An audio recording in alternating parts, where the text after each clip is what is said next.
गाना बजाई गाना बजाई डीजे कंचन राज राजा भैया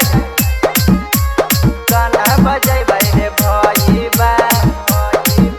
माँ Shitala recording studio Bihar Sharif. DJ बजाई रे भाई बा हम सबके नचाई रे भाई बा डीजे बजाई रे भाई बा हम सबके नचाई रे भाई बा होत राजा भैया के शादी में डीजे पर कमर डोले रे भाई बा होत राजा भैया के शादी में डीजे पर गाना बजाई रे भाई बा गाना बजाई रे डीजे कंचन राज मुजफ्फरपुर। राजा भैया के शादी में डीजे पा बोलाई के भौजी के बहन के नचाई साभे बरतिया न मिल के मजा खूब उठाई मजा खूब उठाई डीजे पा बोलाई के भौजी के बहन के नचाई साभे बरतिया न मिल के मजा खूब उठाई नहीं डराई रे भाई बा सलियो के नचाई रे भाई बा नहीं डराई रे भाई बा सलियो के नचाई रे भाई बा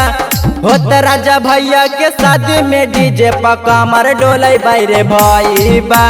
होत राजा भैया के शादी में डीजे पर कमर डोलाई रे भाई बा कमर डोलाई रे भाई बा डीजे कंचन राज होत राजा भैया के शादी में डीजे पर कमर डोलाई रे भाई बा जाई बाराती सब नदिया उना के छोड़ रे चांदी बाजारिया में बजाई के करवाई सोर रे बजाई के करवाई सोर रे जाई बाराती सब नदिया उना के छोड़ रे चांदी बाजारिया में बजाई के करवाई सोर रे